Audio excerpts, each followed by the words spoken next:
मैं बांसवाड़ा हूं। रेगिस्तान के लिए विश्वविख्यात राजस्थान में हरियाली से लकदक एक छोटा सा जिला करीब 500 साल पहले अस्तित्व में आए मुझे कभी तो लोढ़ी काशी कहा जाता है तो कभी माही के बैक वाटर में सैकड़ों टापुओं के कारण सिटी ऑफ 100 आइलैंड्स। प्रकृति की मुझ पर असीम कृपा रही है जिससे चारों तरफ हरियाली का ही मंजर दिखाई देता है। वागड़ गंगा माही की अथाह जल राशि के रूप में प्रकृति ने भी अपना खजाना मुक्त हस्त से लुटाया है। माही बांध से झरती जल राशि को देखने का आनंद भी स्वर्गिक है। मानसून की मेहर बरसने के बाद तो कश्मीर सरीखा हो जाता हूँ। चारों तरफ हरियाली ही हरियाली, कदम कदम पर नदी, नाले और झरने, कहीं पहाड़ तो कहीं घाटियां। माही के बैक वाटर में स्थित टापू पूरे देश भर में दुर्लभ संपदा है। दूर दूर तक पसरा पानी और इसमें छोटे छोटे टापू। सर्वाधिक आकर्षण का केंद्र है कुल्लू मनाली की भांति हरी भरी वादियों वाला चाचा कोटा क्षेत्र। इस क्षेत्र में पानी में कई किलोमीटर तक जहां तहां दिखाई देते टापू हर किसी का मन मोह लेते हैं। नीले पानी में हरे भरे अनगिनत टापू इस क्षेत्र की अनूठी विशेषता है। इसी बैकवाटर पर बना महाराणा प्रताप सेतु दर्शनीय है। करीब 1.5 किलोमीटर लंबाई वाला मानो समंदर पर खींची गई सीधी सपाट लकीर सा दिखाई देता है। बहुत ही अद्भुत नजारा।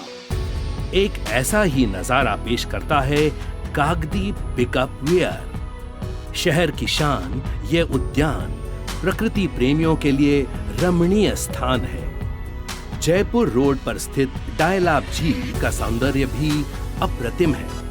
सदन हरितिमा के बीच देव दर्शन और शांति की अनुभूति का ऐसा स्थान दुर्लभ है। ऐतिहासिक संपदा की बात करें तो करीब 500 साल पुराना श्रीगढ़ राजमहल गौरव का प्रतीक है। वागड़ से पृथक हुई बांसवाड़ा रियासत के तत्कालीन महारावल जगमाल सिंह ने श्रीगढ़ नाम से इस किले का निर्माण वर्ष 1530 में किया था और आजादी के बाद महारावल चंद्रवीर सिंह ने इसका नाम श्री राज मंदिर कर दिया था। वर्ष 1931 में श्रीगढ़ के प्रवेश द्वार पर स्थित क्लॉक टावर में घड़ी को स्थापित किया गया था। आधा किलोमीटर की अधिक की लंबाई वाला यह विशाल पैलेस 7 मंजिला है और इसमें 50 से अधिक अलग अलग अपार्टमेंट हैं। रात में स्वर्णिम प्रकाश से जगमग करते राजमहल को देखने का भी अलग ही आनंद है। इसी तरह इतिहास व पुरातत्व की मिसाल है परमार वंशकालीन अर्थूना। 9वीं से 12वीं सदी तक परमार शासकों की राजधानी रहे अर्थूना से कई प्राचीन मंदिर और मूर्तियां खुदाई में निकली हैं जिन्हें पुरातात्विक दृष्टि से बेशकीमती एवं दुर्लभ माना जाता है। वर्ष 1954 में पुरातत्व विभाग ने इस समूचे क्षेत्र की व्यापक खुदाई की जिसमें मूर्तियों और मंदिरों का यह खजाना निकला। प्रमुख आकर्षण है मंडलेश्वर शिवालय। कहा जाता है कि पुंडरीक नामक राजा प्रतिदिन एक मंदिर की नींव रखने के बाद ही भोजन करता था और उसके प्रण के कारण इस स्थान पर मंदिरों का विशाल समूह बन गया। शक्तिपीठ के रूप में यहाँ सम्राट कनिष्क से पूर्व स्थापित धार्मिक महत्ता का त्रिपुरा सुंदरी मंदिर विश्वविख्यात है तो दूसरी तरफ महाभारत काल के घोटी अम्बा तीर्थ के जंगलों में अभी भी पांडवों की पदचाप की प्रतिध्वनि सी सुनाई पड़ती है। हमारे स्वर्णिम गौरव का प्रतीक मानगढ़ धाम आजादी के आंदोलन का सबसे बड़ा बलिदान देने वाला स्थान है।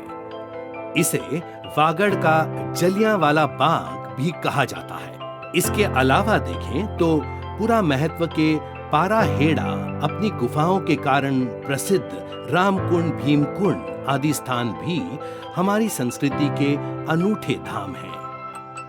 प्रवासी पक्षियों की दृष्टि से भी यह स्थान बहुत ही समृद्ध है। माही बैकवाटर सहित जिले भर के तालाब सर्दियों में पक्षियों से गुलजार हो जाते हैं। यहाँ पर 265 से अधिक प्रजातियों के पक्षी दिखाई देते हैं, जिसमें से 150 से अधिक प्रजातियों के प्रवासी पक्षी प्रतिवर्ष सर्दियों की ऋतु में यहाँ पर आते हैं। यह स्थान राजस्थान की बेस्ट बर्ड वॉचिंग साइट भी मानी जाती है। नौकायन और एडवेंचर गतिविधियों की दृष्टि से यह बड़ी संभावनाओं वाला क्षेत्र है।